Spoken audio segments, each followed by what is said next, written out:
আপনারা অনেকেই দেখে থাকবেন, অনেকেই ইউটিউবের থাম্বনেইলের প্রোফাইল পিকচারের চারিদিকে লাইটিং বর্ডার লাগায়।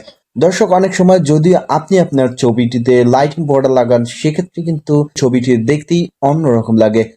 এখানে আপনারা আমার দুইটি ছবি দেখতে পাচ্ছেন, এই ছবি দুটিতেও কিন্তু আমি লাইটিং বর্ডার সেট করেছি। আপনি চাইলেই ইনশট অ্যাপস এর মাধ্যমে মাত্র 2 মিনিটে এই কাজটি করতে পারেন। চলুন দেখে নিই কিভাবে এই কাজটি করতে হয়। তার আগে বলতে চাই, আপনারা যদি আমার চ্যানেলে নতুন হয়ে থাকেন তাহলে অবশ্যই সাবস্ক্রাইব করবেন এবং সাথে থাকা বেল আইকনটি প্রেস করবেন।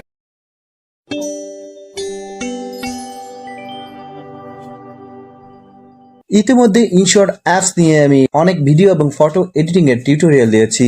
আপনারা চাইলেই আমার ভিডিও প্লেলিস্ট থেকে দেখে নিতে পারেন। প্রথমেই আপনারা আপনার ইনশট অ্যাপস এ প্রবেশ করবেন। যারা নতুন ইনশট অ্যাপস নেই, এক্ষেত্রে তারা গুগল প্লে স্টোর থেকে ইনশট অ্যাপসটি ডাউনলোড করে নেবেন।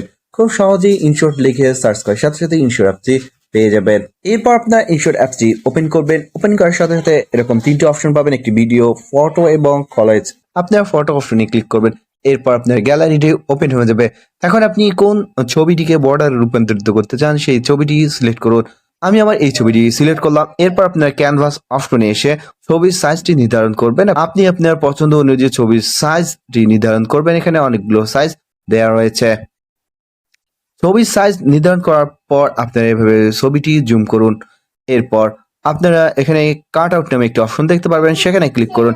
কাট আউটে ক্লিক করার পর কিছুক্ষণ অপেক্ষা করবেন এবং কিছুক্ষণ অপেক্ষা করার সাথে সাথে দেখতে পারবেন আপনার ছবির ব্যাকগ্রাউন্ডটি অটোমেটিকলি ভাবে রিমুভ হয়ে গেছে। দর্শক, এরপর আপনারা এই অপশনটিতে ক্লিক করুন। এই অপশনটিতে ক্লিক করার পর এখানে অনেকগুলো শেপ দেখতে পারবেন। আপনি যেই শেপটি পছন্দ করেন সেই শেপটিতে ক্লিক করুন। আমি এই সর্বশেষ যে লাইটিং শেপটি রয়েছে সেটি সিলেক্ট করলাম। সেটি সিলেক্ট করার পর দেখতে পাচ্ছেন ছবির চারিদিকে অটোমেটিকলি ভাবে লাইটিং বর্ডার চলে এসেছে। এখন আপনারা কালার সিলেক্ট করুন। আপনার পছন্দ অনুযায়ী কালার সিলেক্ট করার পর এখানে দেখতে পাচ্ছেন আউটলাইন রয়েছে। এক্ষেত্রে আপনি আউটলাইনটি কমিয়ে এবং বাড়িয়ে দিতে পারেন আপনার পছন্দ অনুযায়ী। এরপর টিকমার্ক অপশনে ক্লিক করুন।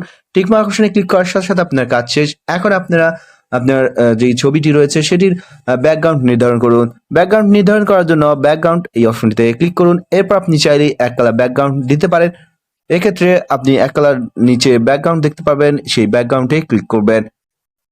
তাছাড়াও এখানে গ্রেডিয়েন্ট ব্যাকগ্রাউন্ড রয়েছে, চাইলে সেই গ্রেডিয়েন্ট ব্যাকগ্রাউন্ড এবং প্যাটার্ন ব্যাকগ্রাউন্ডও সিলেক্ট করে নিতে পারেন, অথবা আপনি আপনার পছন্দ অনুযায়ী আপনার গ্যালারিতে থাকা যে কোনো ব্যাকগ্রাউন্ড সিলেক্ট করতে পারেন।